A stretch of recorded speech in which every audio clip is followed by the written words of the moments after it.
हरे कृष्णा। श्री रामचरितमानस की एक चौपाई लेके अक्सर लोगों में तर्क छिड़कता है। अभी सोशल मीडिया में भी ये बात चल रहा है। नो, तो एक पति अपने पत्नी को इस बात से कभी कभी चिढ़ाते थे, ढोल गवार शूद्र पशु नारी सकल तारन के अधिकारी। मतलब ढोल गवार शूद्र पशु और नारी सबको शासन करना चाहिए। ढोल को बजाना चाहिए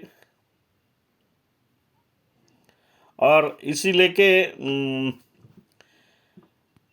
तो पति पत्नी को पूछ रहे थे क्या समझे, ढोल गवार शूद्र पशु नारी सकल तारन के अधिकारी क्या समझे।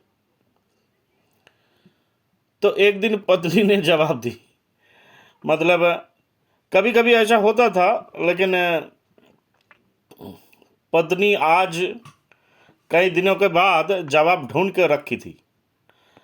तो उन्होंने जवाब दिए, सोचना क्या है इस बारे में, ये तो एकदम तय है। इस 5 चीज जो ढोल गवार शूद्र पशु नारी, गवार मतलब मूर्ख, तो इसमें 5 जन की बात है। तो उनमें से एक तो मैं हूं, नारी मतलब पत्नी बोल रही थी, और बाकी 4 तो आप ही हो। ढोल भी आप ही हो, गवार भी आप ही हो, शूद्र भी आप ही हो, और पशु भी आप ही हो। तो ये सुन के पत्नी के ये बात सुन के पति शर्मा गए। तो ठीक है, ये जो है गोस्वामी तुलसीदास जी इसके चर्चा किए थे अपने रामचरितमानस में। ये ढोल को तो बजाना चाहिए, कोई बजाएंगे तभी बजेगा। तारन, ढोल के हिसाब से तारन है उनको पीटना, डंडा से हो कुछ किसी से ही, ये पीटने से वो बजता है। और गवार जो है उनको चलाना पड़ता है बाय द ऑब्जर्वेशन। मूर्ख नहीं तो कोई काम देंगे उसको ऑब्जर्व नहीं करेंगे तो गलत कर सकते हैं, नुकसान हो सकता है, उनका भी खतरा हो सकता है।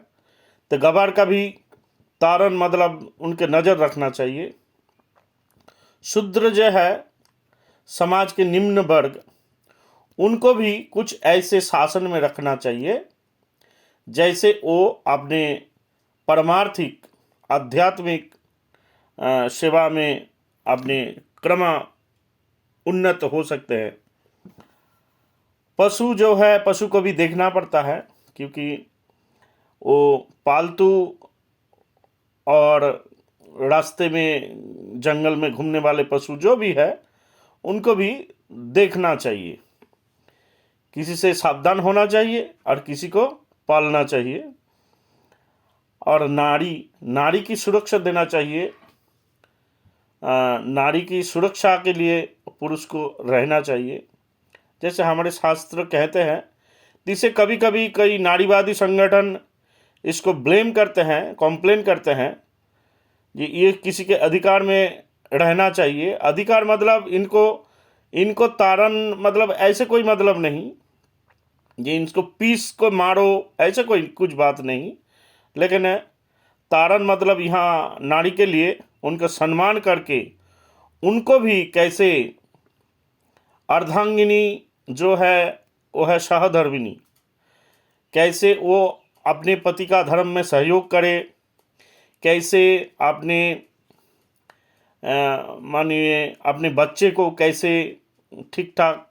क्योंकि दुनिया में जो है पिता केवल मात्र अपने पत्नी की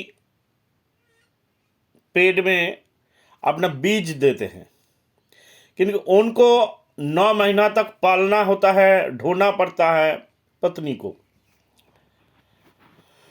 तो पुत्र जो है मतलब संतान जो है वो अपने पत्नी के लिए बहुत अपने पत्नी उनको रक्षा करती हैं, उनको खिलाती हैं पिलाती हैं, लगभग उस दिन तक जब तक बेटा बड़ा ना हो जाए, अपने अपने पैर पे खड़े ना हो जाए, ऐसे समय तक ये करना होता है।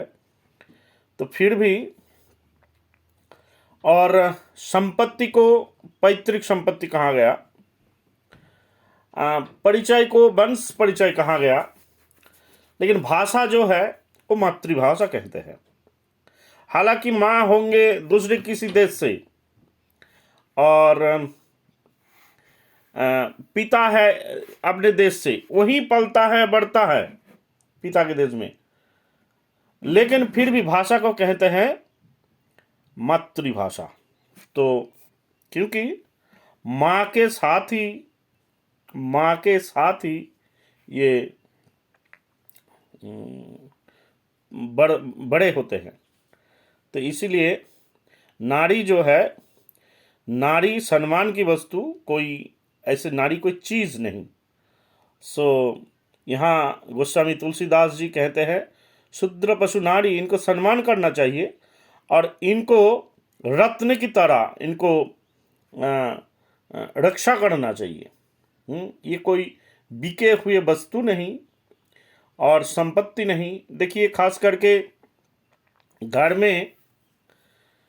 में जो आदमी हैं, काम करने जाते हैं, सुबह जाते हैं रात को आते हैं और बस आके खा पी के सो जाते हैं। लेकिन जो घर में माता रहती हैं, माता जी, माँ हो पत्नी हो, इनको सुबह से रात तक अपने खाना बनाना 2-3 बार, बच्चे को तैयार करना स्कूल के लिए, उनका ट्यूशन के पढ़ाई रेडी करना पड़ता है।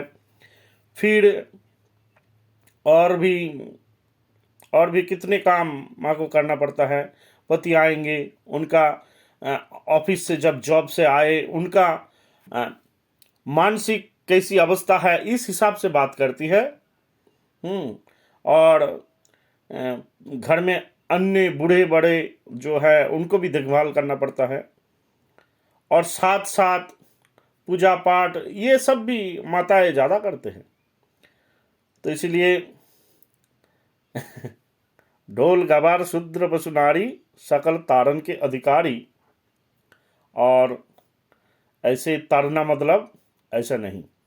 ठीक है, सब लोग खुश रहिए, अपने संसार में कृष्ण के साथ लेके, भगवान की दिव्य नाम लेके सभी खुश रहिए। और फिर मिलते हैं आगामी काल। तो हमारे YouTube चैनल श्री गौड़ मंडल भूमि, इस चैनल में आप लोग सर्च करके ऐसे कोई कहानी सुन भी सकते हैं। तब तक के लिए धन्यवाद। सब खुश रहिए। हरे कृष्णा।